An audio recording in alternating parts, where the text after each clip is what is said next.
ವೀಕ್ಷಕರೇ, B T news ಒಂದಿಲ್ಲ ಒಂದು ವಿನೂತನ ರೀತಿಯ ಸ್ಟೋರಿಗಳನ್ನು ನಿಮಗೆ ಕೊಡ್ತಾ ಬರ್ತಾ ಇದೆ.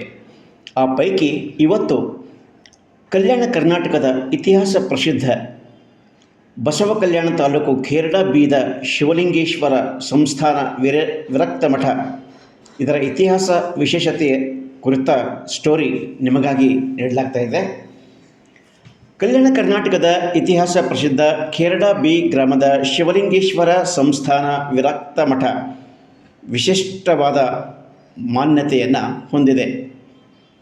ಸರಿಸುಮಾರು 15ನೇ ಶತಮಾನದಲ್ಲಿ ಯಡಿಯೂರು ಸಿದ್ಧಲಿಂಗೇಶ್ವರರು ಸ್ಥಾಪಿಸಿದ ಶ್ರೀಮಠಕ್ಕೆ ತಾವು 8ನೆಯ ಪೀಠಾಧಿಪತಿಯಾಗಿ ಸೇವೆ ಸಲ್ಲಿಸುತ್ತಿರುವುದಾಗಿ ಈಗಿನ ಪೀಠಾಧಿಪತಿ ಪೂಜ್ಯ ಮ.ನಿ.ಪ್ರ ಶಿವಲಿಂಗೇಶ್ವರ ಮಹಾಸ್ವಾಮೀಜಿ ಅವರು ಶ್ರೀಮಠಕ್ಕೆ ಭಾನುವಾರ ಭೇಟಿ ನೀಡಿದ ಸಂದರ್ಭದಲ್ಲಿ BT ವರದಿಗಾರರಿಗೆ ವಿವರಿಸಿದರು. ವಿಶೇಷತೆ ಅಂದರೆ ಈ ಮಠದ ಪ್ರಾಂಗಣದಲ್ಲಿ 51 ಅಡಿ ಎತ್ತರದ ದೀಪಸ್ತಂಭವಿದೆ.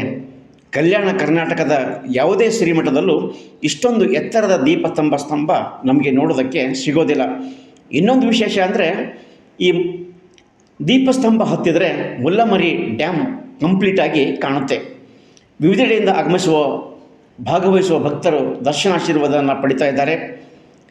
ಭಕ್ತರು ಪ್ರತಿ ವರ್ಷ ದ್ವಿಗುಣಗೊಳ್ತಾ ಇದ್ದಾರೆ ಎನ್ನುವುದು ಮಠದ ಪೂಜ್ಯರ ಅಭಿಪ್ರಾಯ. ಈ ಮಠದಲ್ಲಿಯೇ ಪೀಠವನ್ನು ಅಲಂಕರಿಸಿದ್ದ ಚನ್ನವೀರ ಶಿವಾಚಾರ್ಯ ಸ್ವಾಮೀಜಿ ಅವರ ಕರ್ತೃಗದ್ದಿಗೆ ಸದ್ಯ ಹುಮ್ನಾಬಾದ್ನ ವೀರಭದ್ರೇಶ್ವರ ದೇವಸ್ಥಾನದ ದಕ್ಷಿಣ ದ್ವಾರದ ಪ್ರವೇಶದಲ್ಲಿ ಇದೆ ಎಂದು ಅವರು ವಿವರಿಸುತ್ತಾರೆ.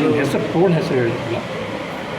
ಈ ಮಠದ ಹೆಸರು ಶ್ರೀ ಶಿವಲಿಂಗೇಶ್ವರ ಸಂಸ್ಥಾನ ವಿರಕ್ತ ಮಠ ರೀ. ನಮ್ಮ ಹೆಸರು ಶ್ರೀ ಮ.ನಿ.ಪ್ರ ಶಿವಲಿಂಗ ಮಹಾಸ್ವಾಮಿಗಳು. ಈ ಮಠದ 8ನೇ ಪೀಠಾಧಿಪತಿಗಳು. ಈ ಮಠ 15ನೇ ಶತಮಾನದ ಮಠ, ಅಂದರೆ ಯಡಿಯೂರು ಸಿದ್ಧಲಿಂಗೇಶ್ವರರ ಸಂದರ್ಭದೊಳಗೆ ಸ್ಥಾಪನೆ ಆಗಿರ್ತಕ್ಕಂಥ ಮಠ ರೀ ಇದು. ಇವರು ಶಿವಲಿಂಗೇಶ್ವರರ ಸಂಚಾರಿಗಳು. ಅಂದರೆ ಇವರು ಎಲ್ಲೆಲ್ಲಿ ಒಳ್ಳೆ ವಾತಾವರಣ, ಪರಿಸರ, ನೈಸರ್ಗಿಕ ಸೌಂದರ್ಯತೆ ಇದ್ದಲ್ಲೆಲ್ಲ ಅನುಷ್ಠಾನವನ್ನು ಮಾಡ್ಕೊತ ತಮ್ಮ ಬದುಕನ್ನು ಸಾಗಿಸಿರ್ತಕ್ಕಂಥ ಮಹಾತ್ಮ. ಇವರು ಇಲ್ಲಿ ಬಂದು ಅನುಷ್ಠಾನ ಮಾಡಿದಾಗ ಒಂದು 6 ತಿಂಗಳು ಅನುಷ್ಠಾನ ಕೂಡ್ತಾರೆ. ಅನುಷ್ಠಾನಕ್ಕೆ ಕುಂತಾಗ ಅವ್ರದ್ದು ಅನುಷ್ಠಾನ ಸಮಾರೋಪಗೊಳಿಸ್ತಾರೆ. ಇಲ್ಲೊಂದು ಆಲದ ಗಿಡ ಅದತ್ತ ಅವ್ನು ನೋಡಿರ್ಬೇಕು, ಅಲ್ಲೇ ಅಜ್ಜೋರು ಅನುಷ್ಠಾನ ಮಾಡ್ತಾರೆ. ಅನುಷ್ಠಾನ ಮುಗಿಸ್ಕೊಂಡು ಹೋಗ್ತಕ್ಕಂಥ ಸಂದರ್ಭದಲ್ಲಿ ಅವಾಗ ಅಜ್ಜೋರಿಗೆ ವಯಸ್ಸಾಗಿರ್ತದೆ. ವಯಸ್ಸಾದ ಸಂದರ್ಭದೊಳಗೆ ಅಜ್ಜೋರು ಹೋಗ್ತಿರ್ತಾರೆ. ಒಬ್ಬಕ್ಕೆ ವಯಸ್ಸಾಗಿರುವಂಥ ಅಜ್ಜಿ ಏನು ಮಾಡ್ತಾಳೆ, ಕಟ್ಟಿಗೆ ಹೊರಿ ಹೊತ್ಕೊಂಡು ಇಲ್ಲೇ ಹಾದು ಮನೆಗೆ ಹೋಗ್ತಿರ್ತಾಳೆ. ಮನೆಗೆ ಹೋಗುವಂಥ ಸಂದರ್ಭದೊಳಗೆ ಅಜ್ಜೋರು ಹೋಗ್ತಿರ್ತಾರೆ. ಅವಾಗ ಅಜ್ಜಿ ಕಟ್ಟಿಗೆ ಹೊರಿ ತಳಗಿಳಿಸಿ ಅಜ್ಜೋರಿಗೆ ನಮಸ್ಕಾರ ಮಾಡಿ, ಅಪ್ಪವ್ರಿಗೆ ಎಲ್ಲಿ ನಡೆದೀರಿ ಅಂತ ಕೇಳಿದಾಗ ಪೂಜ್ಯರು ಇಲ್ಲವ, ನನ್ನ ಅನುಷ್ಠಾನ ಮುಗೀತು, ಮತ್ತು ನಾ ಇನ್ನೊಂದೆಲ್ಲರ ಚಲೋ ಒಳ್ಳೆಯ ಜಾಗ ನೋಡಿ ಅನುಷ್ಠಾನ ಮಾಡ್ತೀನಿ ಅಂದಾಗ ಅಜ್ಜಿ ಒಂದು ಮಾತು ಹೇಳ್ತಾಳಕ್ಕೆ, ವಯಸ್ಸಾಗಿರ್ತಕ್ಕಂಥ ಅಜ್ಜಿ, ಯಪ್ಪ ನನಗೂ ವಯಸ್ಸಾಗ್ಯದ, ನನಗೂ ಮನೆ ಊರು ಬಿಟ್ಟು ಎಲ್ಲಿ ಹೋಗೋಕ್ಕಾಗೋದಿಲ್ಲ. ನೀವು ತಪಸ್ವಿಗಳು, ನಿಮಗೂ ಶಾರೀರಿಕವಾಗಿ ವಯಸ್ಸಾಗಿದೆ. ನೀವು ಅಲ್ಲಿ ಇಲ್ಲಿ ಹೋಗೋದಕ್ಕಿಂತ ನಮ್ಮೂರೊಳಗನೆ ಇಲ್ಲೇ ತಾವು ಉಳಿದು ಬಿಟ್ರಪ್ಪ ಅಂತಂದ್ರೆ ನಮ್ಮ ಜನಕ್ಕೆ, ನಮ್ಮ ಊರಿಗೆ ಒಳ್ಳೇದಾಗ್ತದೆ, ತಾವು ಇಲ್ಲೇ ಉಳ್ಕೋಬೇಕು ಅಂಥೇಳಿ ಭಕ್ತಿಯಿಂದ ಬೇಡ್ಕೊಂಡಾಗ ಅಜ್ಜೋರು ಇಲ್ಲೇ ಜೀವಂತ ಸಮಾಧಿಸ್ಥರಾಗ್ತಾರೆ. ಅವರ ಹಿಂದೆ ಇಬ್ಬರು ಶಿಷ್ಯರಿರ್ತಾರೆ, ಮುರುಗೇಂದ್ರ ಶಿವಯೋಗಿಗಳು ಮತ್ತು ಶಾಂತಲಿಂಗ ಶಿವಯೋಗಿಗಳು ಅಂತ. ಮುರುಗೇಂದ್ರ ಶಿವಯೋಗಿಗಳವರು ದೊಡ್ಡವರು, ಶಾಂತಲಿಂಗೇಶ್ವರರು ವಯಸ್ಸಿನೊಳಗೆ ಸಣ್ಣವರು.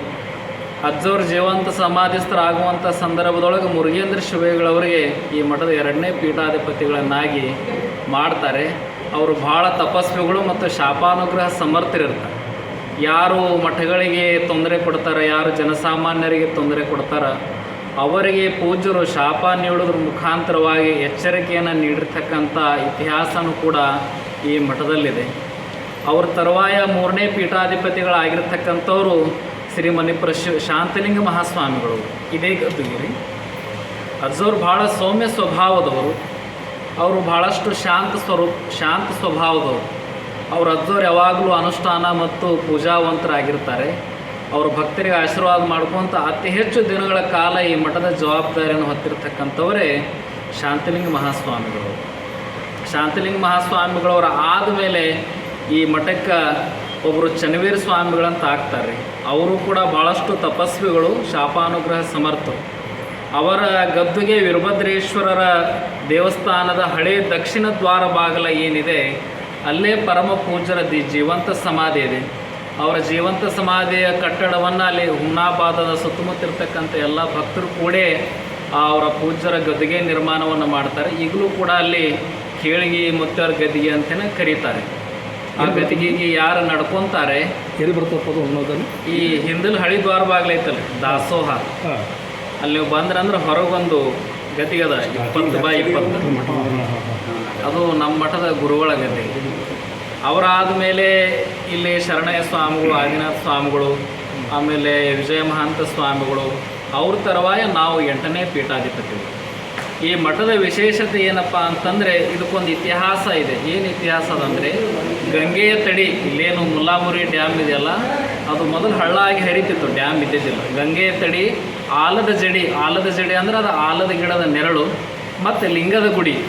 ಇಲ್ಲೇನು ತಾವು ಬಂದಿರಿ ಇದ್ರ ಮಗ್ಲೇ ಇಲ್ಲಿ ಲಿಂಗದ ಗುಡಿ ಅದ, ಮಹಾದೇವನ ಗುಡಿ. ಅದು ಉದ್ಭವ ಲಿಂಗು ಅಂಥೇಳಿ ನಮ್ಮ ಊರಿನ ಹಿರಿಯರೆಲ್ಲ ಹೇಳ್ತಾರೆ. ಇಂಥ ಒಂದು ತ್ರಿವೇಣಿ ಸಂಗಮದಲ್ಲಿ ಪವಿತ್ರ ಜಾಗದೊಳಗೆ ಸ್ಥಾಪನೆ ಆಗಿರ್ತಕ್ಕಂಥ ಮಠನೇ ಈ ಕೇಳಿಗೆ ಶಿವಲಿಂಗೇಶ್ವರ ಮಠ ಅನ್ನುವಂಥದ್ದು ಈ ಮಠದ ಒಂದು ಪಾರಂಪರಿಕ ಇತಿಹಾಸ. ಈ ಮಠಕ್ಕೆ ಕರ್ನಾಟಕ, ಆಂಧ್ರ, ಮಹಾರಾಷ್ಟ್ರಗಳಲ್ಲೆಲ್ಲ ಲಕ್ಷಾಂತರದೊಳಗೆ ಭಾಳಷ್ಟು ಜನ ಭಕ್ತರಿರ್ತಾರೆ. ಅವರೆಲ್ಲರೂ ಶ್ರಾವಣ ಮಾಸದಲ್ಲಿ ಮತ್ತು ಜಾತ್ರಾ ಮಹೋತ್ಸವ ಸಂದರ್ಭದಲ್ಲಿ ಇಲ್ಲೆಲ್ಲ ಬಂದು ಸೇವೆಯನ್ನು ಸಲ್ಲಿಸಿ ಶಿವಲಿಂಗೇಶ್ವರ ಕೃಪೆಗೆ ಪಾತ್ರ ಆಗ್ತಾರೆ. ಈ ಮಠದೊಳಗೊಂದು ಆ ದೀಪಸ್ತಂಭ ಅದ ರೀ. ಈ ದೀಪಸ್ತಂಭದ ಇತಿಹಾಸ ಏನಪ್ಪ ಅಂತಂದ್ರೆ ಸುಮಾರು 300 ವರ್ಷದ ದೀಪಸ್ತಂಭ ಇದೆ. ಈ ದೀಪಸ್ತಂಭಕ್ಕೆ ಒಂದು ಗಚ್ಚು ಆಗಲಿ, ಒಂದು ಮಣ್ಣಾಗಲಿ ಏನೂ ಈ ರೀತಿ ಹಾಕಿ ಕಟ್ಟಿಲ್ಲ. ಅಂದರೆ ಕೇವಲ ಕಲ್ಲುಗಳನ್ನು ಇಟ್ಕೊಂತನ ಆ ದೀಪಸ್ತಂಭವನ್ನು ಕಟ್ಟಿದ್ದಾರೆ. ಸುಮಾರು 50 ಅಡಿ ದೀಪಸ್ತಂಭ ಇದೆ. ಅದ್ರಾಗ ತಾವೆಲ್ಲ ಹೋಗ್ಲಿಕ್ಕೂ ಕೂಡ ವ್ಯವಸ್ಥೆ ಅದ ರೀ, ದಾರಿ ಅದ. ಭಾಳ ಸುಂದರವಾಗಿರ್ತಕ್ಕಂಥ ದೀಪಸ್ತಂಭ.